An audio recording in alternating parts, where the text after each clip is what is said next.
और वो भी गलत दिशा में देश को ले जाने के लिए एक बड़ी चुनौती सामने है और उससे कैसे निपटा जाए। और तीसरी महत्वपूर्ण बात कि नरेंद्र मोदी को आखिर डर क्यों लगने लगता है अगर उनके विरोध में अगर कोई बात हो जाती है। गो बैक मोदी के नारे से उनको क्यों डर लग रहा है। किसानों का आंदोलन होता है तब उनको क्यों डर लगता है। कोई विरोध प्रदर्शन करता है तब क्यों डर लगता है।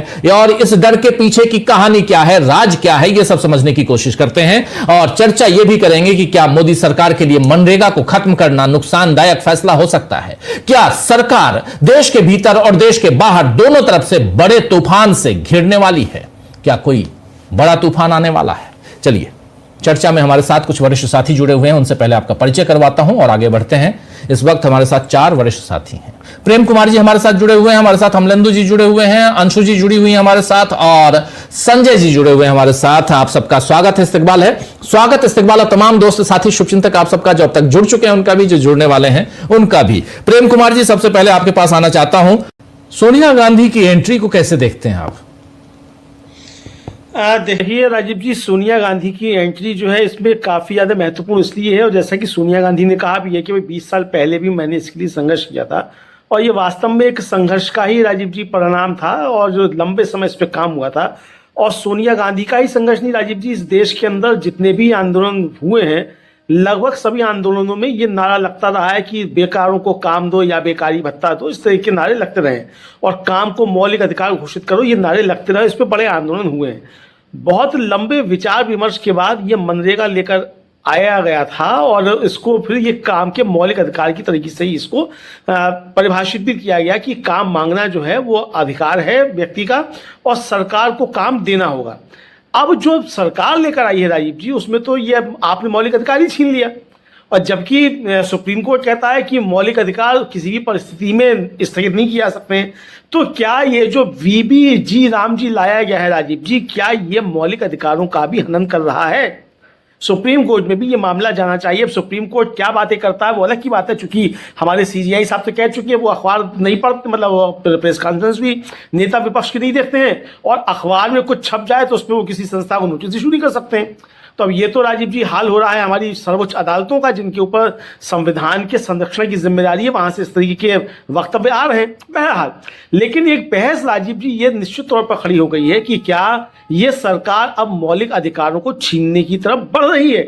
क्योंकि मोदी जी ने जो अपना ब्लॉग लिखा था उसमें उन्होंने कर्तव्यों की बात की थी, लेकिन मौलिक अधिकारों की बात नहीं की थी कि जनता को अपने कर्तव्य निभाने चाहिए। तो जनता अगर अपने कर्तव्य निभाएगी तो क्या सरकार के कर्तव्य नहीं है।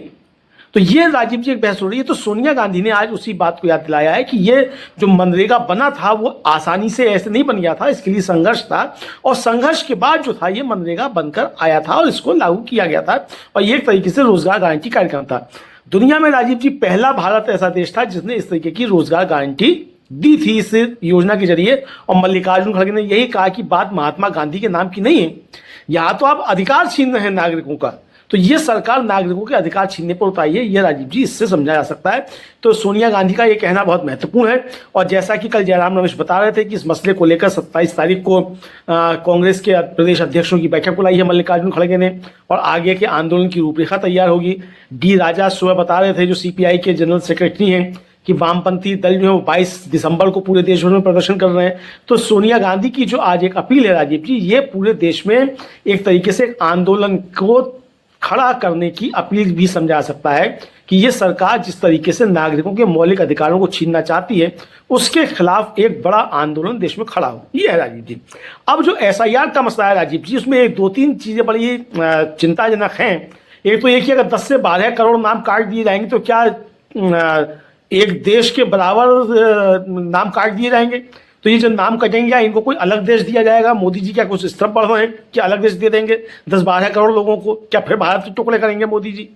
तो उनकी जो पुरखे हैं वो तो भारत के विभाजन के समर्थक रहे हैं, उन्हीं की तरफ से लाया गया था भारत विभाजन का एक तरह से सूत्र जो देखा जाए सावरकर की तरफ से। तो क्या इस तरफ सरकार बढ़ रही है। दूसरा राजीव जी जो खबरें हैं वो ये है कि ममता बनर्जी ने एसआईआर का फॉर्म नहीं भरा, इम्यूनाइजेशन फॉर्म नहीं भरा, तो क्या ममता बनर्जी का नाम चुनाव आयोग काट देगा। बांग्लादेश भेज देगा ममता बनर्जी को भी। और राजीव जी मैंने सुना है कि पश्चिम बंगाल में टीएमसी के नेता जो हैं वो खुला आरोप लगा रहे हैं कि भाई सबसे बड़ा घुसपैठिया जो है उसको तो आपने अपने मंत्रिमंडल में शामिल किया है। उनका इशारा शायद जो शांतनु ठाकुर हैं केंद्रीय मंत्री हैं उनकी तरफ है। इस तरीके की चर्चाएं भी चल रही हैं। मोदी जी जब गए थे राजीव जी बांग्लादेश पिछले चुनाव के समय, तो क्या मोदी जी अब फिर जाएंगे बांग्लादेश? अब बांग्लादेश में वहाँ जो कुछ हो रहा है राजीव जी, क्यों नहीं जा रहे हैं मोदी जी वहाँ बचाने के लिए? और राजीव जी आपको याद होगा कि मोदी जी जब पिछली बार बांग्लादेश गए थे और उस मंदिर में जब पूजा अर्चना करके आए थे, उसके बाद किस तरीके से बांग्लादेश के हालात बिगड़े हैं और उसके बाद वहाँ हिंदुओं पे कितना बड़ा संकट आया है। मोदी जी जब वहाँ थे तभी वहाँ हिंसा शुरू हो गई थी वहाँ हिंदुओं के खिलाफ। तो भाई मोदी जी आप ये बताइए कि आप कहाँ के हिंदुओं के रक्षक हैं और कहाँ के हिंदुओं के आप समर्थक हैं, ये तो बता दीजिए। अगर आप हिंदू हृदय सम्राट हैं तो क्या हिंदू हृदय सम्राट केवल भारत के ही होते हैं? क्या पाकिस्तान में रहने वाले हिंदू या बांग्लादेश में रहने वाले हिंदू हिंदू नहीं है? अगर आप हिंदू हृदय सम्राट हैं तो भाई ऐसा क्यों करते हो कि यहाँ कुछ करो, उसका भुगतान जो है वो बांग्लादेश या पाकिस्तान के हिंदुओं को करना पड़े? तो राजीव जी अगर इस समय देखा जाए पूरी दुनिया में सबसे बड़े हिंदू विरोधी नेता के तौर पर अगर कोई उभर रहे हैं तो वो आदरणीय कहा जाए प्रधानमंत्री नरेंद्र मोदी जो हैं वो उभर रहे हैं। चूंकि यहाँ कुछ बोलते हैं और उसकी प्रतिक्रिया जिस तरीके से हिंदुओं के खिलाफ पूरी दुनिया में होती है, उससे हिंदुओं के सामने एक नया संकट पैदा हो रहा है। ये बात इस देश के हिंदुओं को सोचनी है राजीव जी। अमलेंदु जी एक लाइन आपसे भी। राजीव जी एक लाइन ये है कि गोस्वामी साहब का चैनल जिस दिन लॉन्च हुआ था हिंदी वाला, तो पहले दिन उनके साथ डिबेट में मैं था, तो मैंने मतलब उनका श्री गणेश करवाया था। मैं था, दुष्यंत नागर थे, अब वो कल की धाम वाली पीठा सही रास्ते पे नहीं ले गए थे आप। ये इसके लिए आप भी दोषी हैं। नहीं मैं इसके लिए आप भी दोषी हैं राजीव जी। मैं तो सही रास्ते पे ले गया था। सुधांशु त्रिवेदी भी थे उस दिन उसमें, और सुधांशु त्रिवेदी उसके बाद हाथ झाड़ के ये कह के खड़े हुए थे भाई ऐसी डिबेट तो हम नहीं कर पाएंगे, ये कहते हुए खड़े हुए थे। बहरहाल तो अब जो भी करना है उसको किसी का भी हृदय परिवर्तन हो क्या हो, बहुत सी चीज़ें राजीव जी होती हैं। कहा यह जाता है कि एक घराना जो था राजीव जी वो कॉमनवेल्थ जो गेम्स हुए थे उसका कॉन्ट्रैक्ट लेना चाहता था, वो नहीं मिला था, तो उसके बाद कॉमनवेल्थ गेम्स में भ्रष्टाचार निकल आया था और फिर एक मुद्दा बन गया था। तो बहुत सारी चीज़ें इस तरीके की चलती रहती हैं और बड़े घराने जो होते हैं वो राजीव जी इस तरीके के खेलों में शामिल रहते हैं। बहरहाल ये मीडिया की अपनी गंदगी है, उस पर हम बातचीत कर सकते हैं। लेकिन फ़िलहाल जो है इस गो बैक मोदी से अगर मोदी जी डरे हुए हैं और बीजेपी डरी हुई है, तो सोनिया गांधी की धमकी से भी राजीव जी मुझे लगता है कि अब डरने की बारी इस बीजेपी की है। बहुत बड़ी बात, बिल्कुल सही कह रहे हैं आप।